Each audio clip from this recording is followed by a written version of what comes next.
Hello friends, and welcome back to r/slash ProRevenge. And today's story, supervisor belittles me, I make him suffer. Strap in, this is a long one. Note, all names have been changed for privacy reasons. For those of you who don't know about my old job from my I don't work here story, I got a job back when I was about 19 or 20 years old at my town's public hospital in their food service department. I stayed with the place for 3 years, but it has gone down as one of the worst jobs I ever had for many reasons.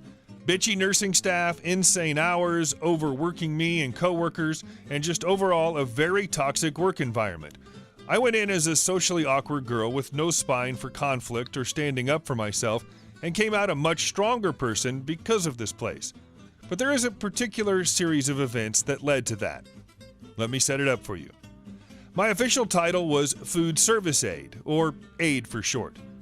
My job I was hired for was to collect dirty trays and dishes from carts on their respective floors, wash all of the dishes that came into my dish room, and put them into the dish machine to be sanitized, before I let the dishes dry and store them where they needed to go. Then at the end of the night, I would break down the machine and clean the filters of leftover food and drain the water tanks of dirty soap water before going home. Over time, I became well acquainted with the dish machines we had. First one was like 20 plus years old and finally died on us, RIP Big Bertha, and I could troubleshoot a problem with it since I like machines enough to learn as much as I can about them. My boss took notice of this and how hard I worked in the dish room every day, so he began to have me learn about the other parts of the department so I could fill in whenever someone called in. Cooking on the grill and serving food in the cafeteria, cashiering, helping to prepare food trays for patients, learning about different diets and their orders from the doctors, restocking floors for patient snacks and drinks, and finally deliver food to patient rooms. If that seems like a lot for one person, it was. Due to staff cutbacks, we were short a lot of manpower, so a couple of us had to learn as much as possible to keep us afloat. Now, on to the story. I had already been working in this small hospital for just over a year at the time, and I was determined to stay at least a few years to help make my work history look pretty good in the stance of longevity. That was pure stubbornness, I guess. In that time, my boss hired a new supervisor for our department, who will now be called Chad. At first, Chad seemed like a pretty nice guy, and me, being the awkward dork I am, tried to help him fit in with the others at work. I told jokes to him, got him to open up a bit to the others, and soon he was able to have a conversation rather easily. All was good. Then he passed his 3-mark probation period and was no longer being constantly watched by boss. Chad turned into an insufferable a-hole. He began to bark orders as if he owned the kitchen, demanding to know why certain things weren't being done his way. His overall was slowing down production tremendously for everyone. Not to mention he himself was a lazy C-word. When there would be normally 2 people washing dishes, if one of them called in, it would mean whoever was there had to pick up the slack and do it by themselves. Chad wouldn't lift a finger to help, unless he knew boss was going to be in the kitchen and not in his office by HR, and even then, Chad didn't know what he was doing. And to top it all off, he made it a point to take jabs at me in front of others, trying to make me look stupid because I was the youngest member of the department. It felt like I had gone back to high school, being the quiet, nerdy girl who was picked on for liking things out of the norm and being laughed at for being weird. I like to draw, love anime, and play video games, so when the topic of, "What are you going to do on your days off?" came up, I usually said something like, "I'm going to relax at home and play insert game after doing some chores." Then Chad would make a remark like, "Wow, you play video games? You must not have a life." A-hole. It got to the point where I was so fed up with Chad's BS that I began to grow a bit of a backbone. I was fed up with constantly having anxiety working with him and hiding in the bathroom sobbing during my shift while he was making my life a living hell. I began to make cracks back at him and get into yelling matches with him in the kitchen. No sound escaped the doors once they were closed, so no one outside the department heard us. He couldn't fire me, only tell my boss and sign a write-up, which he never did because he saw it as a way of losing to me in our arguments. Anytime he made jokes at me, I threw them right back, and when I knew he was doing something wrong, I would fight back and tell him how it was supposed to be done. This went on for a few months, and then the final straw. As a dishwasher, you're supposed to take temperatures in the dish machine to ensure it's working properly. It's supposed to reach a certain temperature when washing dishes to ensure everything is being sanitized properly. If not, there could be an outbreak in the hospital from germs or mold. All the temperatures and times are recorded on a sheet and placed in a folder in the dietitian's office by the dish room. I was making my usual rounds of taking temps when I noticed the machine was reading about 20 degrees in the red cooler than where it was supposed to be. I shut down the machine and began to drain the water tanks. This was my way of troubleshooting if the tanks had not been drained in a while or if something was seriously wrong with the machine. As I was draining the water, Chad comes in and sees me doing this. He was furious and begins to rant. "Chad, what are you doing? We still have piles of dishes to wash." Me: "Temps are low. Gotta drain the water and see if that fixes it, I think." Chad: "How the hell is that gonna fix it? You're just wasting time." Me, visibly annoyed: "If you'd let me finish, I'm seeing if morning shift drained the water or not. If not, then it will only take 10 minutes to fill the tanks back up." Chad: "I know the tanks were drained. I drained them myself." I get up and look him in the eye, knowing he was lying since he always asked me to take care of the machine at closing. Me: "Prove it. Show me how." He was about to yell again when my coworker Dean in the diet office peers into the dish room. Chad's face turns red and he gives me a death glare before storming off.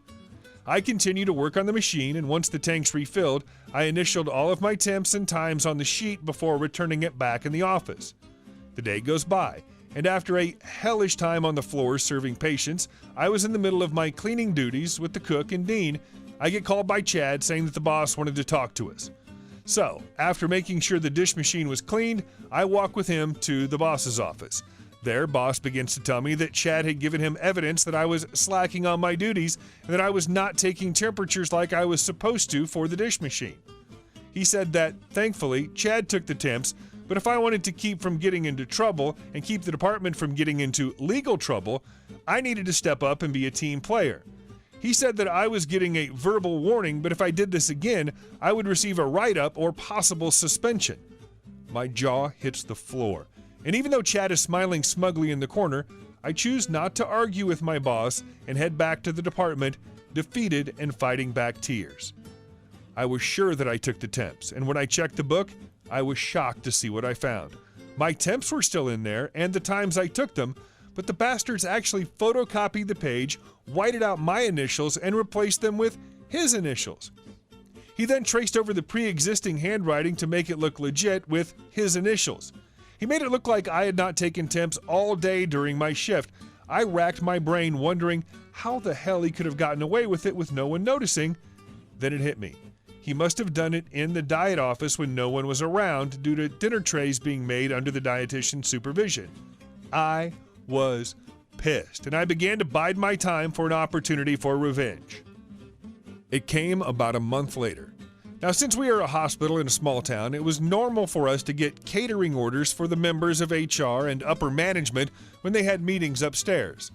Those orders were easy because usually they wanted chips, pre-made sandwiches, and soda for 10 to 15 people. However, we occasionally got huge catering orders for district meetings, and that was when we would bust out the catering dishes. Large, white, immaculate plates, silverware, glass cups, punch bowl, food serving plates, desserts, tea, and cloth napkins were usually used for these events.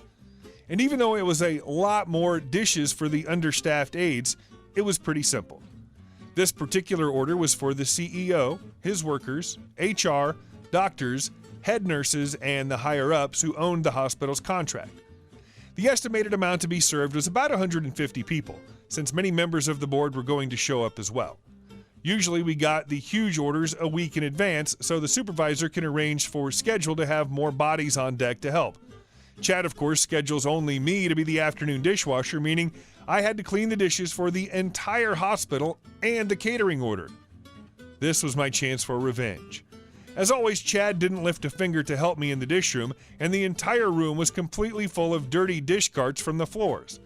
The hospital had about 95 patients that were eating, and morning shift had been running behind, so I had both breakfast and lunch dishes to clean. It wouldn't have been so bad if we didn't have to take apart the trays one by one and make sure no needles or blood were on the trays and clean each piece. I was stressed beyond belief because I knew that the 150-person catering order would be due any time now.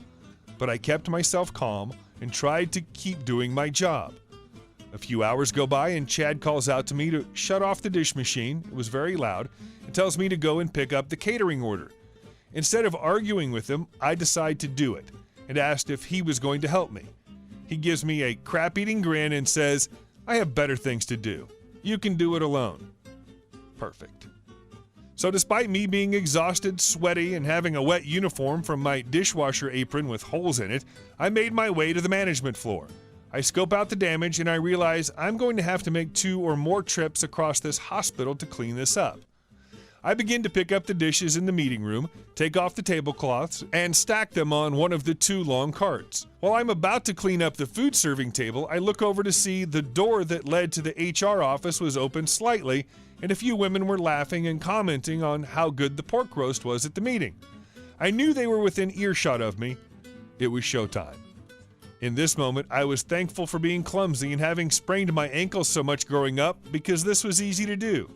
While I was cleaning up, I deliberately tripped on a chair that was left slightly out and went crashing to the floor. I sprained my ankle doing this, which is what I was planning, and the glassware I was carrying fell and crashed to the floor. The 2 women in HR heard this and rushed over to see me laying on the floor with shattered glass all around me and a few minor cuts on my arms. They rushed over to help me. We'll call them Jane and Jill. Jill, are you okay? Me, I'm all right, I say on the brink of tears. Jane, are you sure? Here, let's get you into a chair. Me, thank you. I'm sorry. I'm so sorry. Please don't tell my boss. They help me up into the chair, and when they check me over to see I'm in tears, they begin to ask me questions. Jill, where's your help? Me, it's just me right now. I'm supposed to pick this up and take it back to wash them. Jane, seriously? All by yourself? Why didn't you get someone to help you? Me, we're short a dishwasher today. I'm trying the best I can, but I keep falling more and more behind. At this point, I begin to cry uncontrollably. All of the stress and emotions I had bottled up from the past few months from working with Chad in the department had finally built up so much that I let loose my repressed emotions on these 2 ladies. I told them about the understaffing, the insane amount of overtime I and my coworkers were getting, how I was the only one doing dishes that day, how my supervisor refused to help me, and how much stress I had been in. I wasn't faking any of it. I was just waiting for the right moment to finally break down and tell the right people about all of the negative feelings I had. Needless to say, the 2 were shocked at my breakdown. Once I calmed down, they told me they wanted to see just how bad things had gotten in the dish room. If it was as bad as I said it was, they would make a case with my boss. So, with their help, they helped me get back to the dish room with the carts of dirty dishes, and I held onto the cart while limping down the hall. Once we got to the staff door for my department's dish room, I told them to wait outside while I pushed the carts in. Confused, they comply and hug the wall, waiting to see what happens next.